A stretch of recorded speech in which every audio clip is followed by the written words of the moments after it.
Gini teman-teman, saya panggilan favoritnya RD Law di RD Law Firm. Nama lengkap saya Raden Dadan Mariana, Sarjana Hukum, Master Profesional Konsultan. Kalau Master itu S2 saya berarti Amerika, Master Akademiknya Amerika. Jadi begini teman-teman, di sini saya bertugas bagaimana saya menjadi seorang konsultan hukum yang baik ya. Jadi konsultan itu bagaimana bisa memecahkan permasalahan dengan baik. Nah, untuk teman-teman yang bertanya tentang donasi, pihak BPK mengklaim bahwa donasi tersebut sudah sah dengan regulasi hukum Kitab Undang-Undang Hukum Perdata pasal 1338 Junto 1320. Kita kaji 1338 itu memang betul tidak ternotulensi selama ada kesepakatan ya. Tapi di pasal 1320-nya mengatakan ketika perjanjian tersebut tidak ada tekanan. Mas Agus, ketika Mbak Nopi meminta mengembalikan uang, apakah ada unsur tekanan ke Mas Agus? Jelas kan? Ya udah pasti lah. Udah pasti. Kita kan pada ketakutan karena dia buat story-story. Makanya gitu. kalian jangan bertanya kenapa Agus melaporkan polisi. Ya, karena rasa sakit yang dia derita saat ini, ya. Tuh, terus tuh kan kemarin emang di Denny itu emang udah terakhir. Ya. Kenapa Gus bilang sama Mbak Nopi itu kejam? Bukan Agus masalah uang donasi itu mau diatur pun nama yayasan ya silahkan. Cuman waktu di Denny itu udah dijelaskan jangan lagi untuk mengupload di media sosial tentang keluarga Agus, itu pun tentang Agus, tentang keluarga Agus, tapi dia tetap lakukan gitu. Makanya disitulah titik Agus tuh kok bisa kayak gini lagi gitu kan udah Betul. perjanjian dari di terakhir di Densu itu jangan sampai posting-posting lagi tentang masalah keluarga Agus, tentang ngejelek-ngejelekin Agus begitu. Oke, begini. Ada suatu pemahaman dari saya. Ketika seseorang advokat menerima kuasa hukum dari masyarakat atau Pak Agus Salim sudah menguasakan kepada seorang advokat, maka hak hukum itu ada di seorang advokat. Catat, hak hukum itu ada di seorang advokat. Ini hari ini saya dapat klarifikasi, Nopi bersama lawyernya, Mas Agus Susadi, kan sudah ada lawyernya. Kalian 3 hari kemarin kita somasi. Jawabannya saya butuh jawaban, bukan klarifikasi. Ini malah menyampaikan kepada publik Agus susah dihubungi. Kan ada di situ tanda tangan Bang Farhat Abbas.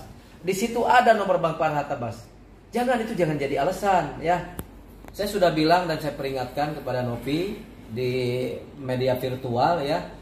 Saya dengan keluarga Agus menekankan mengedepankan nilai-nilai tabayun. Di tanggal 20 kita mendengar Deddy Sumargo dengan Nopi akan hadir.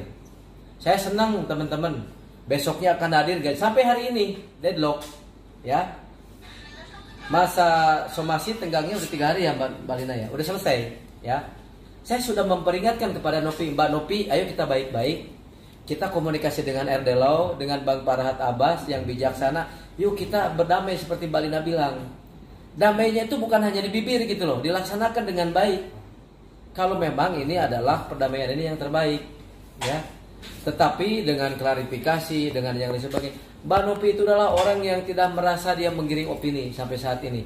Tapi mata masyarakat melihat, ya, bagaimana Agus tidak sakit hati. Sekarang beginilah, Mas Agus tidak akan bereaksi kalau tidak ada aksi. Setumpuk uang pun tidak akan menuruti rasa bangga hati Mas Agus ketika dirinya diinjak-injak harga dirinya. Mas Agus dulu masih kerja di kafe cari uang buat siapa? Buat Mas Agus dengan istri kan? Untuk melindungi harga diri istrinya. Jadi beliau punya prinsip setumpuk uang pun tidak akan menutupi rasa bangga ketika kehidupannya, lawyernya yang membela sekarang diinjak-injak, diserang martabatnya, ya, dengan penggiringan opini dan lain sebagainya. Saya sudah peringatkan sama Mbak Nopi. Sekarang sudah banyak laporan kepada kami tentang Anda, ya, ABCD segala macam. Apa saya nggak tahu donasi Semeru? Apa tidak tahu supir angkot? Apa tidak tahu Anda berkonflik dengan dinas sosial? Berapa ODGJ yang dipermasalahkan? Berapa anak-anak yang dipermasalahkan? Perlu saya ungkap. Kalau seandainya Mbak Nopi mau berdamai, itu adalah cara-cara terbaik. Tapi kalau Mbak Nopi nggak berdamai, Mbak Nopi menghadapi masalah besar. Ya, Anda yang selalu ingin menang sendiri, ya. Nanti saya akan mengajari dengan Mbak Lina dengan Bang Farhat Abbas di meja hijau. Ya. Sekarang Anda boleh berkelit, tapi di meja hijau itu Anda nanti disumpah. Nah sekarang yang perlu pikirkan, pantas nggak orang seperti beliau, orang yang sedang sakit, jiwanya terancam, mentalnya terancam, diserang martabatnya. Saya tekankan kepada teman-teman ya, yang menyerang Mas Agus di media sosial itu bukan netizen, tapi hater, pembenci ya. Harus beda-bedakan mana netizen, mana pembenci. Kalau netizen dia punya netiquette posting, bagaimana dia memposting sesuatu hal yang baik di media sosial. Kalau tujuannya menganggap Mas Agus ini binatang, disiram lagi dengan duta ada yang bilang duta air keras lah segala macam. Apakah itu nilai Pancasila sila ketiga persatuan Indonesia yang kalian ajarkan ya? Jadi kalian jangan pernah merasa bangga jadi orang-orang yang saat ini mempersekusi Mas Agus, mendiskreditkan Mas Agus ya. Kita pun punya beberapa netizen yang di situ Agus the real anjing ya. Itu saya kejar orangnya, orang NTT itu. Ya, kita sudah konfirmasi kepada Polda setempat untuk memverifikasi siapa orang itu. Jangan kau bikin piti-piti di netizen sehingga kami tidak bisa memenjarakan kalian. Karena kita negara hukum.